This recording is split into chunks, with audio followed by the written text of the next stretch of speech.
E-books present The Song of Achilles by Madeline Miller, Chapter 32. In the deepest reaches of night, when even the wild dogs drowse and the owls are quiet, an old man comes to our tent. He is filthy, his clothing torn, his hair smeared with ashes and dirt. His robes are wet from swimming the river, yet his eyes, when he speaks, are clear. "I have come for my son," he says. The king of Troy moves across the room to kneel at Achilles' feet. He bows his white head. "Will you hear a father's prayer, mighty prince of Phthia, best of the Greeks?" Achilles stares down at the man's shoulders as if in a trance. They are trembling with age, stooped with the burdens of grief. This man bore 50 sons and has lost all but a handful. "I will hear you," he says, "the blessings of the gods upon your kindness," Priam says. His hands are cool on Achilles' burning skin. "I have come far this night in hope." A shudder, involuntary, passes through him. The night's chill and the wet clothes. "I am sorry to appear so meanly before you." The words seem to wake Achilles a little. "Do not kneel," he says. "Let me bring you food and drink." He offers his hand and helps the old king to his feet. He gives him a dry cloak and the soft cushions that Phoenix likes best, and pours wine. Beside Priam's furrowed skin and slow steps, he seems suddenly very young. "Thank you for your hospitality," Priam says. His accent is strong, and he speaks slowly, but his Greek is good. "I have heard you are a noble man, and it is on your nobility that I throw myself. We are enemies, yet you have never been known as cruel. I beg you to return my son's body for burial, so his soul does not wander lost." As he speaks, he is careful not to let himself look at the shadow face down in the corner. Achilles is staring into the cupped darkness of his hands. "You show courage to come here alone," he says. "How did you get into the camp?" "I was guided by the grace of the gods." Achilles looks up at him.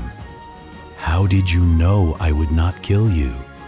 "I did not know," says Priam. There is silence. The food and wine sit before them, but neither eats nor drinks. I can see Achilles' ribs through his tunic. Priam's eyes find the other body, mine, lying on the bed. He hesitates a moment. "That is your friend?" "Philtatos," Achilles says sharply. "Most beloved, best of men, and slaughtered by your son." "I am sorry for your loss," Priam says, "and sorry that it was my son who took him from you. Yet I beg you to have mercy. In grief, men must help each other, though they are enemies. What if I will not?" His words have gone stiff. "Then you will not." There is silence a moment. "I could kill you still," Achilles says. "Achilles, I know." The king's voice is quiet, unafraid. "But it is worth my life. If there is a chance my son's soul may be at rest." Achilles' eyes fill. He looks away so the old man will not see. Priam's voice is gentle. "It is right to seek peace for the dead. You and I both know there is no peace for those who live after." "No," Achilles whispers. Nothing moves in the tent. Time does not seem to pass. Then Achilles stands. "It is close to dawn, and I do not want you to be in danger as you travel home. I will have my servants prepare your son's body. When they are gone, he slumps next to me, his face against my belly. My skin grows slippery under the steady fall of his tears. The next day, he carries me to the pyre. Briseis and the Myrmidons watch as he places me on the wood and strikes the flint.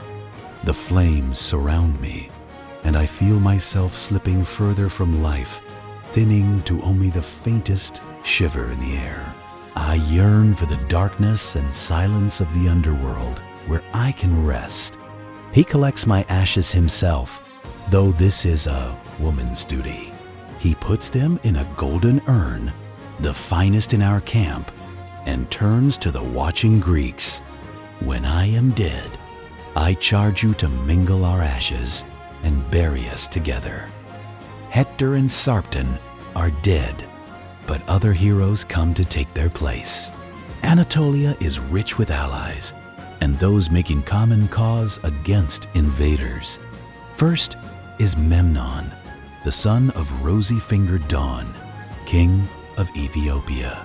A large man, dark and crowned, striding forward with an army of soldiers as dark as he, a burnished black, he stands, grinning expectantly. He has come for one man, and one man alone.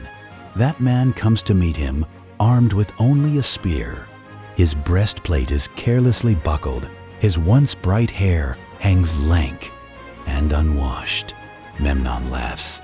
This will be easy. When he crumples, folded around a long ashen shaft, the smile is shaken from his face. Wearily, Achilles retrieves his spear.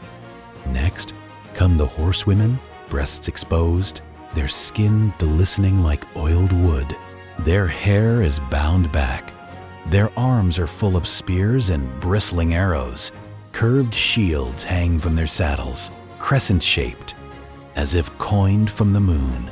At their front is a single figure on a chestnut horse, hair loose, Anatolian eyes dark and curving and fierce, chips of stone that move restlessly over the army before her. Penthesilea. She wears a cape, and it is this that undoes her, that allows her to be pulled, limbs light and poised as a cat, from her horse. She tumbles with easy grace, and one of her hands flashes for the spear tied to her saddle. She crouches in the dirt, bracing it. A face looms over her, grim, darkened, dulled. It wears no armor at all anymore, exposing all its skin to points and punctures. It is turned now, in hope, in wistfulness, towards her. She stabs, and Achilles' body dodges the deadly point, impossibly lithe, endlessly agile. Always its muscles betray it, seeking life instead of the peace that spears bring. She thrusts again, and he leaps over the point, drawn up like a frog, body light and loose. He makes a sound of grief. He had hoped, because she has killed so many, because from her horse she seemed so like him, so quick and graceful, so relentless. But she is not. A single thrust crushes her to the ground, leaves her chest torn up like a field beneath the plow. Her women scream in anger, in grief, at his retreating, bowed shoulders. Last of all is a young boy, Troilus. They have kept him behind the wall as their security, the youngest son of Priam, the one they want to survive. It is his brother's death that has pulled him from the walls. He is brave and foolish and will not listen. I see him wrenching from the restraining hands of his older brothers and leaping into his chariot. He flies headlong like a loosed greyhound, seeking vengeance. The spear butt catches against his chest, just starting to widen with manhood. He falls, still holding the reins, and the frightened horses bolt, dragging him behind. His trailing spear tip clicks against the stones, writing in the dust with its bronze fingernail. At last he frees himself and stands, his legs, his back scraped and crusted. He faces the older man who looms in front of him, the shadow that haunts the battlefield, the grisly face that wearily kills man after man. I see that he does not stand a chance. His bright eyes, his bravely lifted chin, The point catches the soft bulb of his throat, and liquid spills like ink, its color pled away by the dusk around me. The boy falls. Within the walls of Troy, a bow is strung quickly by rushing hands. An arrow is selected, and princely feet hurry upstairs to a tower that tilts over a battlefield of dead and dying. Where a god is waiting, it is easy for Paris to find his target. The man moves slowly, like a lion grown wounded and sick, but his gold hair is unmistakable. Paris knocks his arrow. Where do I aim? I heard he was invulnerable. Except for, he is a man, Apollo says, not a god. Shoot him, and he will die.